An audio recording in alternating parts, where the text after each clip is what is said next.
안녕하세요. 오늘도 사연살롱을 찾아주셔서 감사합니다. 수원에 사는 40대 여성이에요. 부모와 자식으로 만나려면 600생의 인연이 있어야 한대요.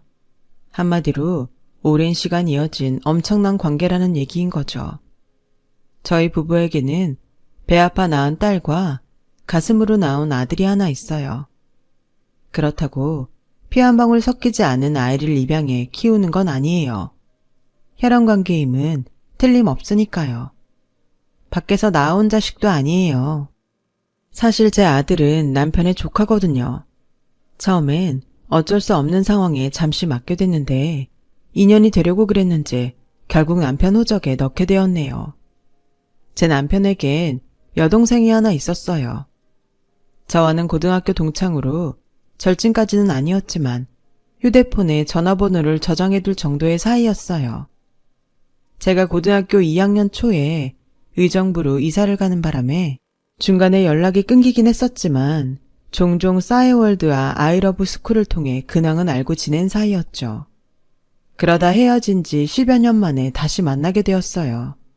다름 아닌 오빠의 여친과 남자친구의 여동생 사이로 말이에요. 남편의 소개로 그 자리에 나갈 때만 해도 고등학교 동창을 다시 만나게 될 줄은 몰랐어요. 대한민국 대부분의 오빠들이 그렇듯 제 남편도 평소에 자기 여동생에 대해 시시콜콜한 것까지 말하진 않았거든요. 그저 여동생이 하나 있다는 정도만 알고 있을 뿐이었죠. 친구와 저는 얼굴을 본 순간 바로 서로를 알아봤어요. 친구도 저도 학창시절에 딱히 안 좋은 관계가 아니었기에 반가움이 앞섰죠. 간단한 근황을 나누고는 이내 현재의 관계에 집중하게 되었어요. 미래의 올케와 시누이 사이로 말이죠. 친구는 까탈스러운 성격이 아니라서 자기 오빠를 앞세워 시누이 노릇을 하려거나 하진 않았어요. 정확히 말하자면 오빠의 연애에 그다지 관심이 없는 듯 보였죠. 그때는 몰랐지만 나중에 남편을 통해 얘기를 들어보니 당시 친구는 사귀던 남자와 강제로 헤어지게 되어 꽤 상심해 있던 상태였더라고요. 친구는 전문대를 나온 상태였고 남친은 명문대 의대를 나와 동대학 병원에서 인턴을 하고 있던 사람이었는데 둘 사이를 안 남친의 엄마가 학벌과 집안 형편을 이유로 강제로 둘을 떼어놓았다고 하더군요. 제 친구는 남친한테 푹 빠져있던 상태였지만 안타깝게도 남친한테 친구는 그저 한때 사귀고 마는 정도의 여자에 불과했던 거예요. 집에서 엄마가 반대를 하니 골치 아픈 상황을 모면하려 친구에게 이별을 고하곤 연락을 끊었다더라고요. 정말 개새끼였죠. 지 편한 대로 단물만 다 빼먹고는 귀찮아지니 팽한 놈이니까요. 당시 웹디자이너로 직장 생활을 하던 친구는 바쁜 남친을 대신해 사소한 심부름부터 술자리 기사 노릇까지 온갖 허드렛 일을 다 해가며 남친을 상점 모시듯 했어요. 자기보다 벌이도 훨씬 좋은 남친의 지갑 역할까지 해가면서요. 친구는 그걸 사랑이라고 표현했지만 제가 보기엔 호구짓에 불과했어요. 만약 그때 제가 친구 옆에 있었다면 도시락을 싸들고 다니면서 헤어지라고 노래를 불렀을 거예요. 아무튼 그렇게 정성을 다했던 남자가 하루아침에 자신을 버리자 친구는 한동안 시리에 빠져 살았어요. 그때가 저와 조우한 때였죠. 남편이 제게 자기 여동생을 소개해준 이유는 결혼을 앞두고 제게 아군을 만들어주고 싶었기 때문이었어요. 여동생과의 자리를 만든 남편은 얼마 뒤 저를 자기 집으로 데려가 시어머니께 소개했어요. 그 당시 저희 부모님은 두 분 다 직장에 다니고 있었고 오빠와 저 역시 각자 직업이 있어서 온 가족의 벌이를 합하면 어려운 형편은 아니었어요. 중산층 정도였다고 할까요? 반면 시댁의 상황은 3년 전 아버님이 돌아가신 뒤로 가족 중 돈벌이를 하는 사람은 제 남편과 시누이뿐이었어요. 시어머니는 늘 바쁘게 다니셨지만 아들과 딸한테 생활비를 받아 살고 있었으니 돈벌이를 하는 사람은 아니었던 거죠. 그러니 두 집안을 굳이 비교해보자면 경제적인 상황으로는 저희 집이 더 나은 편에 속했어요. 그렇다고 시댁 살림이 어려웠던 건 아니에요. 자가로 30평대 아파트에 살고 있었고 아버님이 돌아가시기 전에 벌어놓은 돈도 꽤 있다고 남편이 그러더라고요. 혹시나 홀어머니를 부담스러워할까봐 남편은 결혼 전에 시댁 재정에 대해 미리 말해주었거든요. 홀어머니의 여동생을 둔 장남한테 시집 오는 여자라면 당연히 그 부분이 중요할 거라고 하면서요. 사실 대놓고 물어볼 수 없어서 내심 고민을 하고 있었는데 남편이 알아서 먼저 얘기를 꺼내주니 고맙더군요. 시댁에 인사를 드리고 온 뒤 남편은 저희 집에 찾아와 부모님께 결혼 승낙을 받았어요. 제 남편이 살가운 성격은 아니었지만 저희 부모님 눈에는 오히려 그런 모습이 좋아 보였나 봐요. 남편이 돌아가고 아빠가 그러셨거든요. 보니까 사람이 책임감도 있어 보이고 특히 말에 진중함이 있는 사람이라 믿음이 가더구나. 저런 사람이라면 내 딸을 맡겨도 걱정이 안 될 것 같아. 회사 인사과에서 수십 년째 사람 보는 일을 해온 아빠 말이라 안심이 됐어요. 그래서 더 시간을 끌 거 없이 서둘러 이듬해 봄에 결혼식을 올리기로 남편과 얘기를 끝냈어요. 정확한 일정은 상견례 때 만나 양가 부모님이 결정하기로 했고요. 그렇게 상견례를 하게 되었는데 글쎄 친구, 아니 시누이가 안 나왔더라고요. 몸이 안 좋아서 못 나왔다나요? 그땐 제 코가 석자라 시누이 일에 신경 쓸 겨를도 없고 그냥 그런가 보다 하고 넘겼는데 그 후로도 시누이는 제 전화도 안 받고 시댁에 찾아가도 늘 집에 없더라고요. 시누이긴 해도 고등학교 동창이라서 저랑 시어머니 사이에 있어주면 심적으로 의지가 될 거라 생각했는데 번번이 자리에 없거나 연락이 안 되니 서운하다는 생각이 들었어요. 경화는 요즘 통 연락이 안 되네. 매번 집에도 없고 말이야. 혹시 경화한테 무슨 일 있어? 일은 무슨 일? 회사 일이 바쁘다던데 그래서 그럴걸? 나도 요즘 얼굴 보기 힘들어. 뭔가를 숨기는 것 같기는 했지만 그때 남편도 저도 신경 쓸 게 한두 가지가 아니라서 시누이 일은 접어두기로 했어요. 그렇게 결혼식 당일이 됐는데 뭐야? 경화는 오늘도 안 와? 회사 일이 좀 바쁘다더라고. 일 때문에 그렇다니까 이해해줘. 아무리 그래도 그렇지. 그 회사 일은 자기가 혼자 다 한대? 오빠 결혼식에도 못 올 정도로 바쁠 일이 뭐냐고. 기집애 그렇게 안 봤는데 좀 그렇다. 아무리 바빠도 그렇지. 전화 한 통도 못 할 정도로 바쁘대? 서운한 마음에 투덜대는 저를 보자 남편은 더는 안 되겠다는 듯 솔직히 고백을 하더라고요. 사실 경화 집을 나간 지 좀 됐어. 회사도 그만뒀더라고. 엄마한테 잘 있으니까 걱정 말라고 머리 좀 식히고 돌아가겠다고 문자는 했던 모양인데 뭔 일이 있는지 내가 아무리 전화를 해도 안 받아. 남자친구랑 헤어지고 한동안 정신을 못 차리더니 아직도 힘든가 봐. 그런 애한테 내 결혼식 오라고 닥달하는 것도 좀 그렇고 해서 일단 지가 먼저 연락할 때까지 기다려볼 생각이야. 말 못해서 미안해. 남편 말을 듣고 보니 저도 더 할 말이 없더라고요. 저야 한 달이 건너지만 피부치인 남편은 마음고생이 심했을 테니까요. 그렇게 시누이 없이 저희 결혼식은 끝이 났고 신혼집에서 우리 둘만의 신혼생활이 시작됐어요. 생각 같아선 드라마나 영화에 나오는 것처럼 꿀 떨어지는 달콤한 일상을 보내고 싶었지만 실상은 반대였어요. 남편도 저도 결혼 때문에 회사를 오래 비운 탓에 밀린 업무가 많았거든요. 그걸 처리하느라 우리 부부는 오히려 결혼 전보다 얼굴 보기 힘들 정도로 눈코 뜰 새 없이 바쁘게 지냈어요. 그렇게 폭풍처럼 밀린 업무를 끝내고 조금씩 생활의 여유가 생기기 시작할 무렵 엄청난 일이 터지고 말았어요. 남편이 업체를 통해 사라진 시누이를 찾았는데 글쎄 가족한테도 말 않고 몰래 숨어서 애를 낳았더라고요. 얘기를 들어보니 남친과 헤어진 뒤 임신 사실을 알았다나 봐요. 가족들한테 알리면 당연히 애를 지우라고 할 것 같아 숨겼던 거죠. 그리고 남친한테 연락을 했는데 이미 휴대폰 번호도 바꾸고 병원으로 찾아가도 만나주지 않더래요.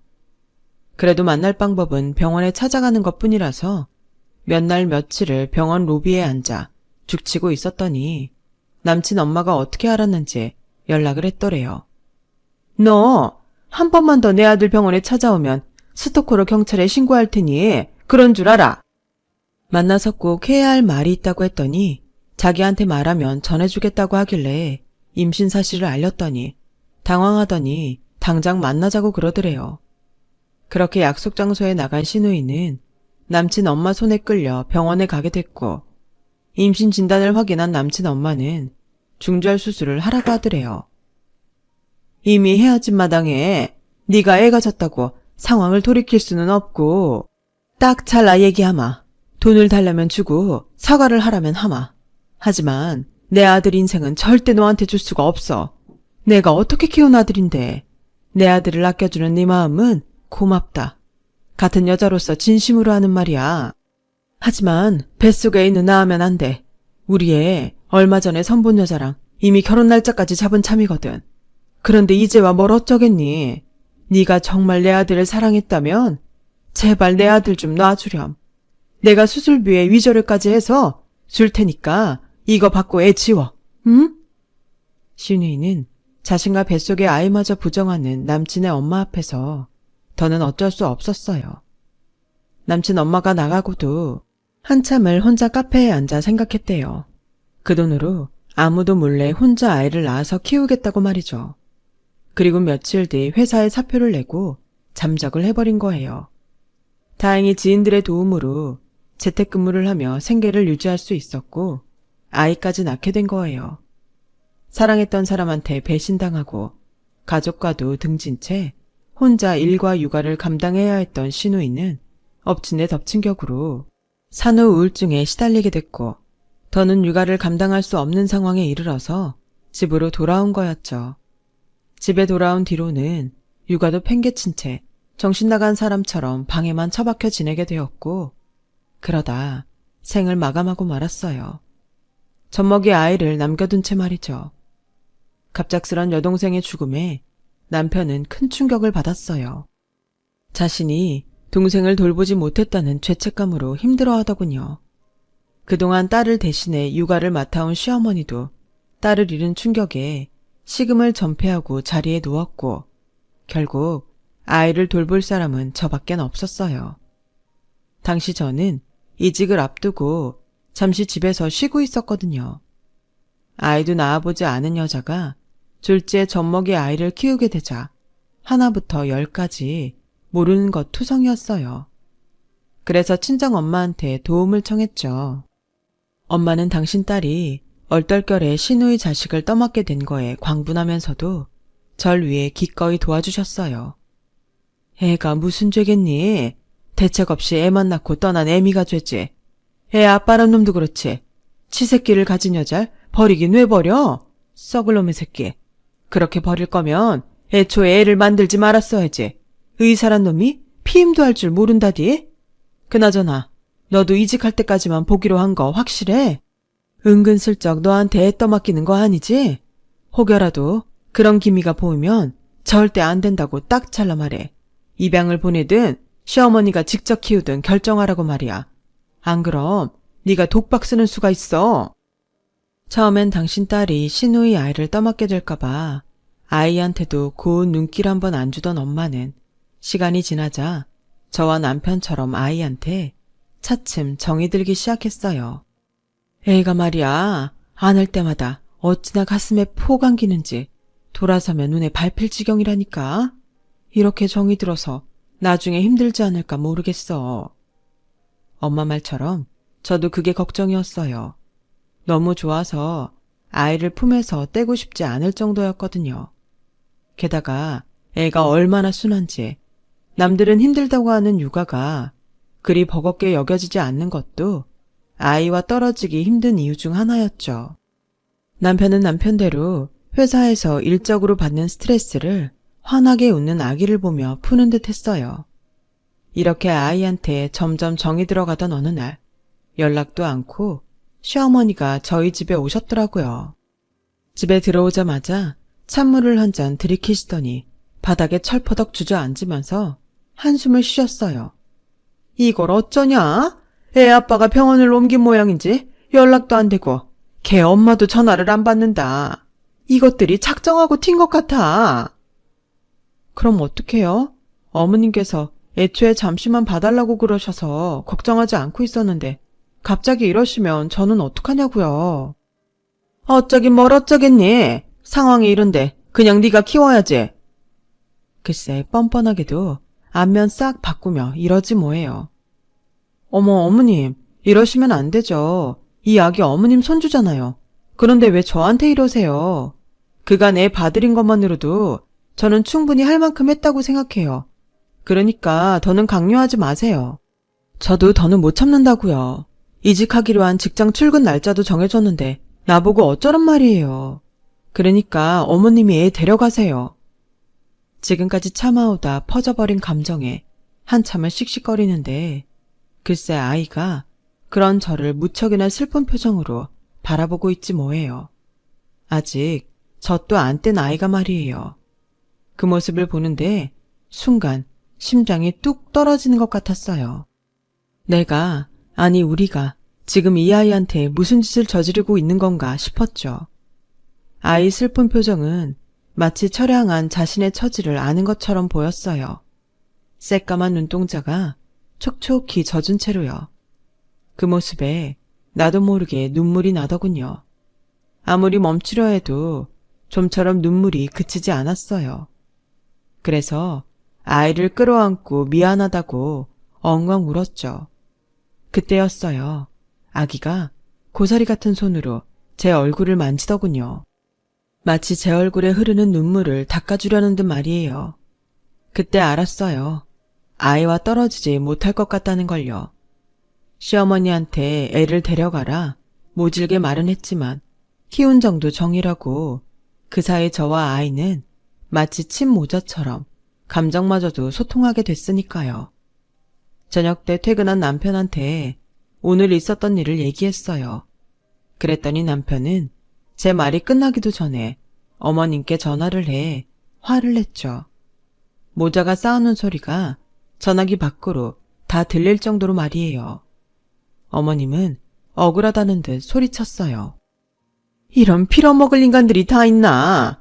애비란 놈은 아예 연락도 안 되고 그 애미랑 통화를 하긴 했는데 자기넨 죽어도 못 키운다는 거야. 자기네는 아이를 지운다는 약속을 받고 경화한테 돈까지 준 이상 더는 책임질 수 없다나? 아유 미친년. 그러게 애는 뭐하러 나와서 이 사단을 만들어. 내가 요즘 허리가 안 좋아 병원에 다니는 처지라서 내가 애를 볼 수도 없고 어쩌면 좋니? 그렇다고 엄연히 우리 집 핏줄인데 애를 시설에 보낼 수도 없잖니. 그래서 말인데 새아기가 내 허리 나을 때까지만 고생을 좀 해주면 안 되겠니? 오죽하면 애미가 이런 부탁을 하겠니? 그래도 네 동생 새끼 아니니? 우리 집 핏줄이 흐르는 네 조카. 애미 이름 불쌍한 것을 어떻게 매정하게 시설에 보내? 그러다 천벌을 받지.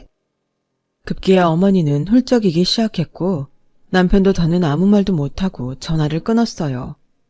그리고는 고개를 푹 숙인 채 땅이 꺼져라 한숨을 쉬었죠.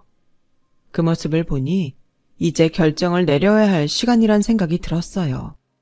그래서 남편한테 아이의 친부와 연락에 닿을 때까지는 우리가 아이를 키우자고 말했어요. 이직이야 언제고 하면 되는 거니까 일단은 아기만 생각하자. 어머님 말씀대로 당신 여동생 아기면 우리 조카기도 하잖아. 그러자 남편이 그동안 꾹 참았던 눈물을 흘렸어요. 염치 없어서 도저히 말도 못 꺼내고 있었다면서 저한테 고맙고 미안하다며 제 손을 꾹 잡고 울먹이더군요. 늘 든든하던 제 남편이 말이죠. 언젠간 누가 그러더군요. 그날 제가 남편한테 그 말을 먼저 꺼낸 건 제 스스로 무덤을 판 거나 다름없는 짓이었다고요. 네, 알아요. 하지만 적어도 어른들 싸움에 죄 없는 아이가 희생을 당해선 안 되는 거잖아요. 아이를 생각해서라도 저는 그날 일을 절대 후회하지 않아요. 제가 이렇게 사연을 보내게 된 건 신우의 아들을 키우게 된 게 억울하거나 화가 나서는 아니니까요. 시누이의 아기를 키운 지 2년이 지나서 저는 임신을 하게 됐어요. 아이를 돌보며 출산 준비를 하는 건 생각처럼 쉽지는 않더군요. 그래서 친정엄마가 자주 찾아와 집안일을 거들어 주시곤 했어요. 육아와 출산 준비를 동시에 하다 보니 연년생 남매를 키운 친정엄마가 얼마나 대단한 사람이었는지를 잘 알겠더라고요. 저야 친정엄마 도움도 받고 남편이 퇴근하고 돌아오면 빨래며 청소까지 다 해주는데도 내 몸 하나 건사하는 게 힘들어 투정을 부리거든요.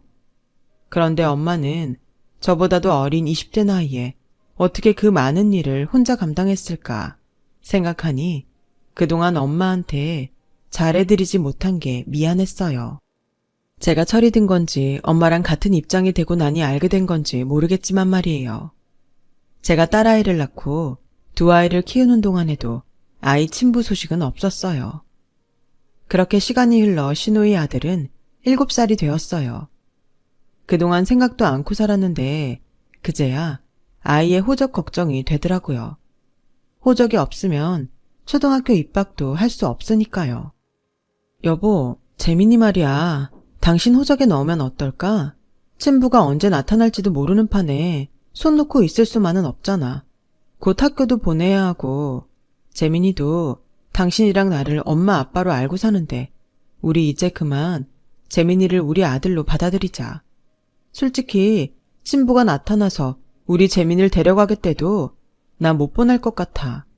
나 재민이 없이는 못 살 것 같다고. 그러니까 당신 호적에 올리자. 응? 남편은 잠시 생각을 하더니 정말 괜찮겠냐고 묻더군요. 한번 호적에 올린 이상 앞으로는 진짜 우리 아들로 키워야 하는데 후회하지 않겠냐고요. 그래서 그런 걱정은 하지 말라고 확실히 얘기했어요. 그렇게 우리 집에 들어온 지 7년이 지나서야 시누이 아들은 온전한 저희 아들이 되었어요. 호적 정리까지 마치고 나니 그동안 제 가슴을 누르고 있던 답답함이 순식간에 사라지는 것 같더군요. 재민이와 제 딸은 여느 집 남매처럼 투덕거리기도 하고 세상 둘도 없는 남매처럼 다정하기도 해서 뒤늦게 서류상 아이들이 친남매가 됐다는 건 아무 의미가 없었어요. 그저 문서상의 확인일 뿐인 거였죠. 그렇게 아이들은 재민이의 초등학교 입학을 시작으로 둘 다 초등학생이 되었어요. 고작 10살밖에 안 된 재민이는 그래도 지가 오빠라고 학교가 끝나면 학교 보원관실에서 동생을 기다렸다가 손잡고 집에 데려오곤 했어요. 아들 덕분에 얼마나 든든한지 몰라요. 그렇게 남부럽지 않은 가정을 꾸리고 살던 어느 날 아이들을 학교에 데려다주고 막 세탁기를 돌리려는데 낯선 여자가 저희 집 배를 눌렀어요. 누구냐는 물음에 남편 아이 때문에 왔다고 하더군요. 순간 몸이 바들바들 떨리고 심장이 터질 듯이 빨리 뛰었어요.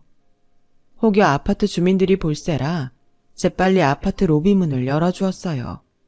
그리곤 엘리베이터 앞에 기다리고 섰다가 얼른 여자를 집으로 데리고 들어왔죠.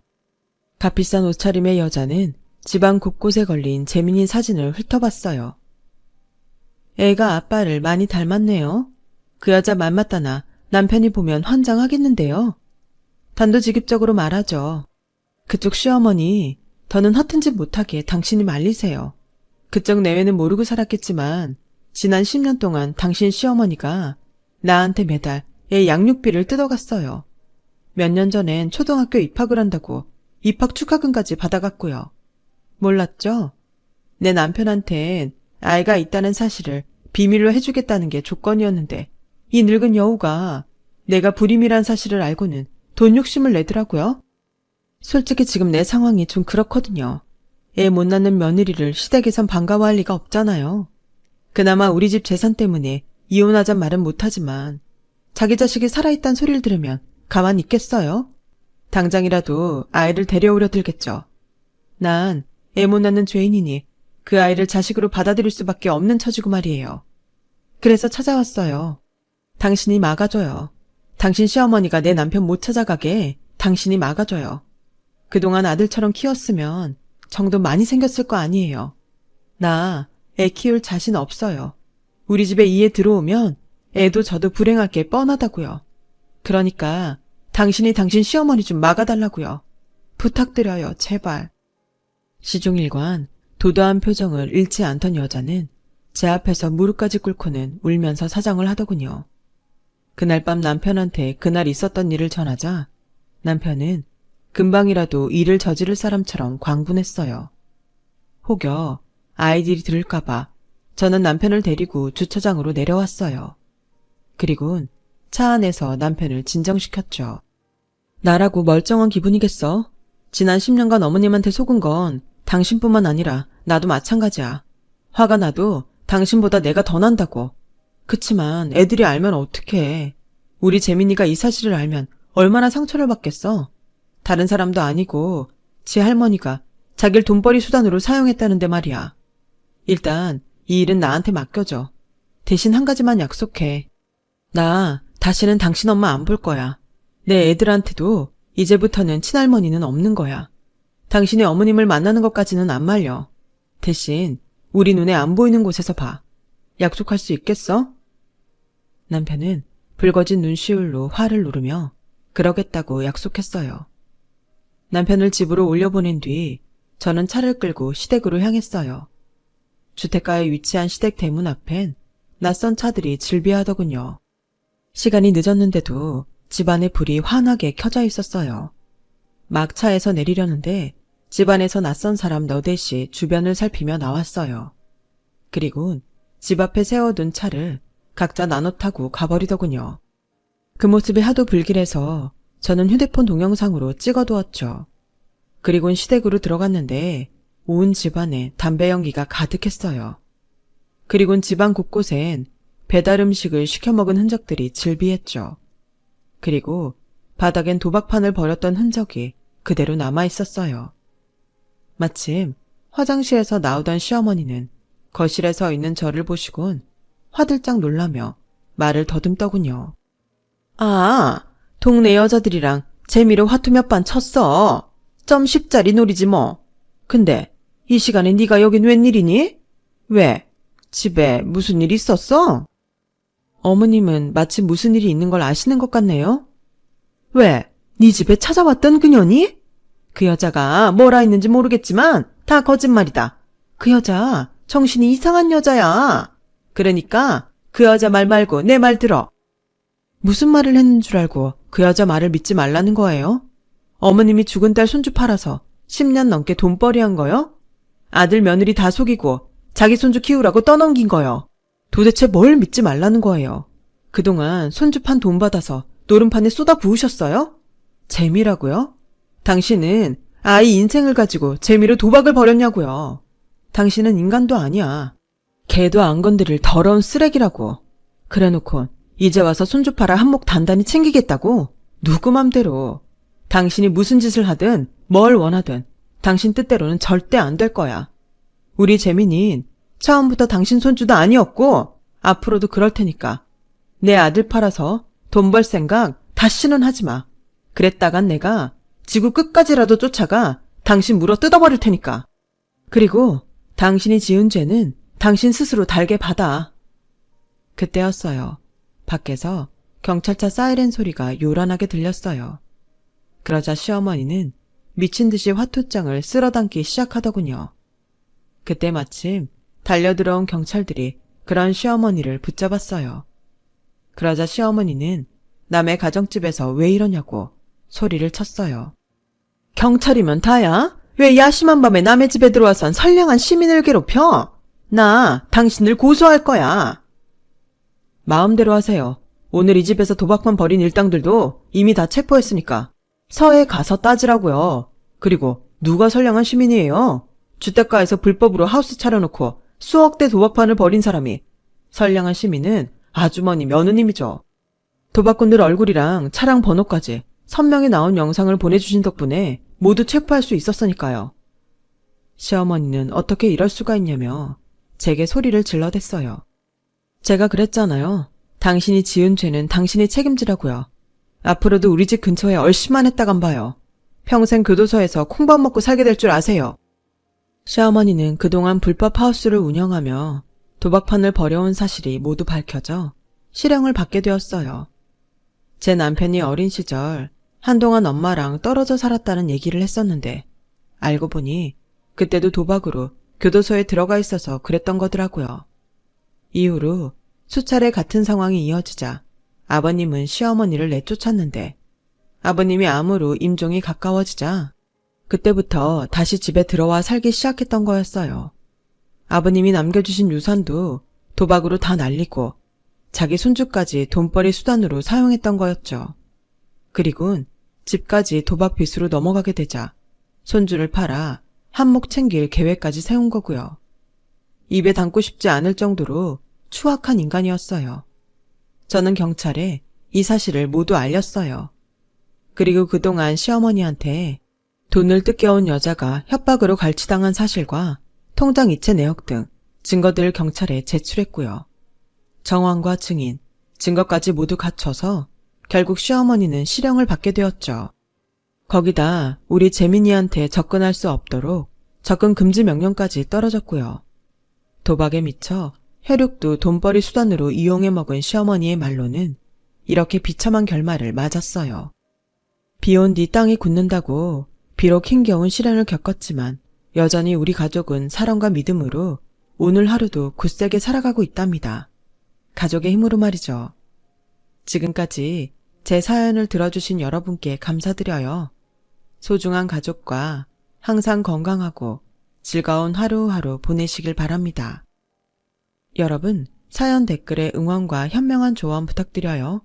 좋아요와 구독은 저에게 큰 힘이 됩니다. 오늘도 좋은 일 가득하세요.